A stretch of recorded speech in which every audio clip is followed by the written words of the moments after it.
Hello and welcome to this video all about IELTS speaking vocabulary. So, let me introduce myself. My name is Joe.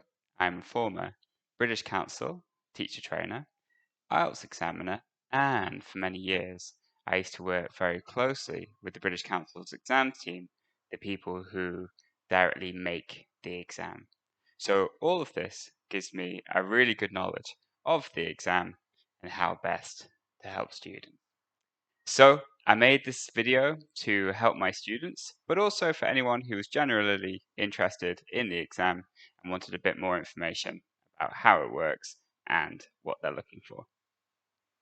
So today we're going to talk about IELTS speaking vocabulary. Now, on the IELTS speaking exam, there are three main types of questions.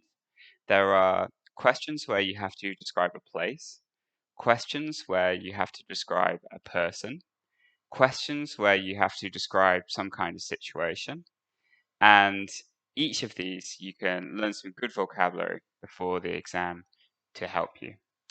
Now, they normally focus on good places, good people, and good situations. So normally 9 out of 12 questions for places are related to good places. 9 out of 12 questions for people are related to good people. And 9 out of 12 questions for situations are related to good situations. So before the exam, if you want to focus on one thing, focus on some positive adjectives and learn some good ones for the various questions in the exam. Now, for myself, I've asked this question a lot in the exam, and candidates often don't really describe things very well in the exam, in particular in part two. So if you ask them about a place that they like, they'll normally say something like, oh, well, there's a really good place near my hometown. Now, that's okay, but for the higher marks, you really have to describe more precisely as you can.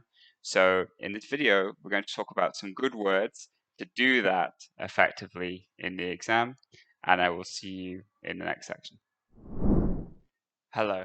So in this section, I'm going to be talking about 4 great words you can use in your IELTS speaking exam. So the 4 words are unspoilt, idyllic, charming, and divine. So let's start with the first one. Unspoilt. So the pronunciation is unspoilt. Unspoilt. Now, this is an adjective, so used for describing something in the exam. And the meaning is without any kind of human pollution, so hasn't been changed in any way for thousands of years. So an example is, I went to an unspoilt beach last weekend. Now, the second word is idyllic. So you say this, idyllic, idyllic.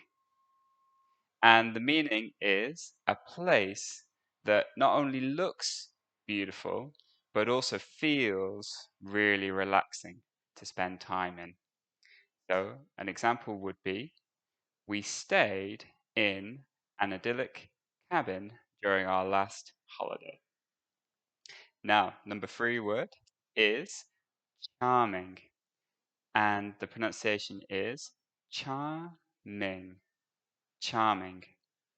Again, this is an adjective, so used for describing something, and the meaning is a place that feels really nice, hasn't been changed in a way that's really horrible, like some kind of awful hotel complex or something built in the middle of it, but looks really original and feels really nice to walk around.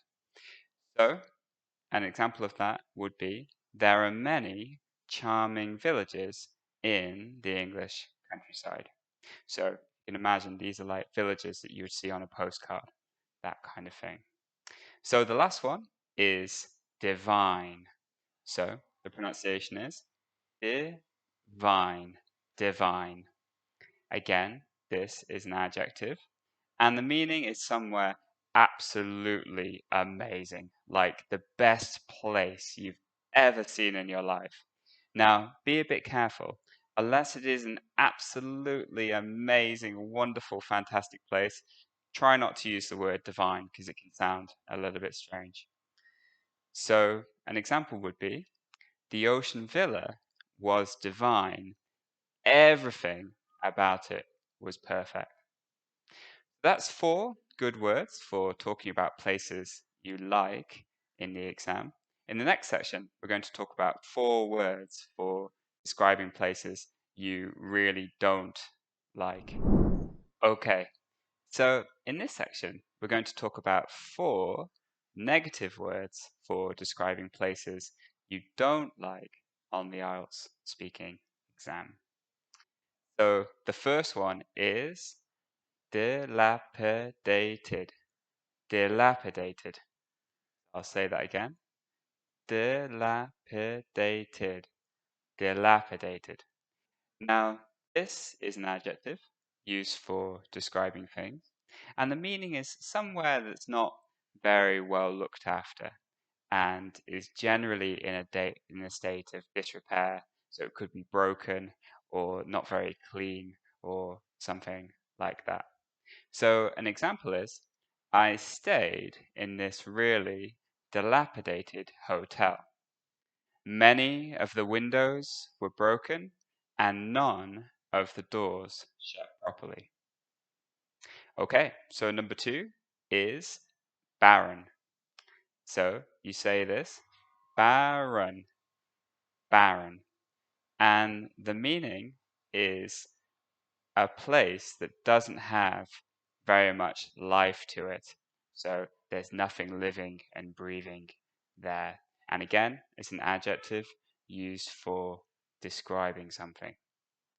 So an example could be, the desert was barren. Not a single living thing could be seen in any direction. Okay, so number three is shabby. So you say this, shabby. And again, this is an adjective. And the meaning is something that's not very well looked after, might be ripped or torn, normally used in the context of clothes. So an example could be, his clothes were very shabby. They looked old and they had many holes in them. Very good. So the last one is grotesque. So you say this, grotesque. And again, it's an adjective used for describing something. And the meaning is something really unclean or horrible, like with rats and mold and disgusting wet areas, that kind of thing. So an example could be, his flat was grotesque. The walls were dirty and there was mold on every surface. So, I hope you find these words useful for your exam. Check out some of the other videos in which I go through other vocabulary, and I hope to see you again soon.